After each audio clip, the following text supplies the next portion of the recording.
చరిత్ర, పురాణ విశ్వాసం, భక్తి మహిమలు కలిసిన వినుకొండ కుంటి ఆంజనేయ స్వామి ఆలయం ఆంధ్రప్రదేశ్లోని ప్రముఖ ఆధ్యాత్మిక క్షేత్రాలలో ఒకటిగా గుర్తింపు పొందింది. అయితే వినుకొండలోని కుంటి ఆంజనేయ స్వామి ఆలయం భక్తుల విశ్వాసానికి ప్రతిగా ప్రసిద్ధి చెందింది. ఈ ఆలయానికి మహాభారత కాలంతో సంబంధం ఉందని స్థానిక విశ్వాసం ఉంది.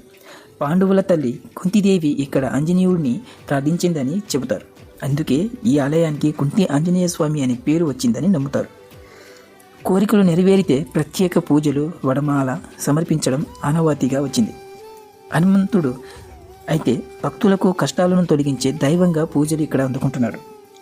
ఈ ఆలయం పరిసరాలు ప్రశాంతంగా ఉండడంతో ఆధ్యాత్మిక అనుభూతిని కలిగిస్తాయి. హనుమాన్ ఈ ఆంజనేయ స్వామిని అంటే ఎవరు? స్వామివారి విగ్రహం ఎంతో శక్తివంతమైనదిగా ఒక వ్యక్తి అంటే ఒక పూజారి తనలో ఉన్న శక్తిని లేదా ఒక దైవత్వం కలిగి ఉన్న ఒక వ్యక్తి ఆ విగ్రహంలోకి తన శక్తిని పంపాడని కొందరు అక్కడున్న భక్తులు లేకపోతే అక్కడ పూజలు చేసే పూజారి వారు చెప్తున్నారు. సో ఈ ఆంజనేయ స్వామి ఎంతో ప్రసిద్ధి చెందినగా ఇక్కడ వినుకొండలోకి ఉండడం మనందరికీ అదృష్టం.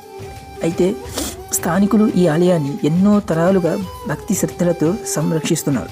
ఈ క్షేత్రం గురించి అనేక మహిమలు, భక్తుల అనుభవాలు ప్రచారంలో ఉన్నాయి.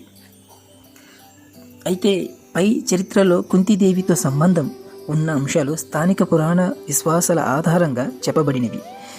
వాటికి చారిత్రక ఆధారాలు పరిమితంగా ఉన్నాయి. ఇదే ఆంజనేయ స్వామి యొక్క విగ్రహం గురించిను వినుకొండలో ఉన్న ఈ కుంటి ఆంజనేయ స్వామి ఒక సందర్భంలో ఇవన్నీ చెప్పడం జరిగింది. సో ఇదంతా దైవ భక్తిని పెంచడం కోసమే చేయడం జరిగింది. సబ్స్క్రైబ్ చేయండి.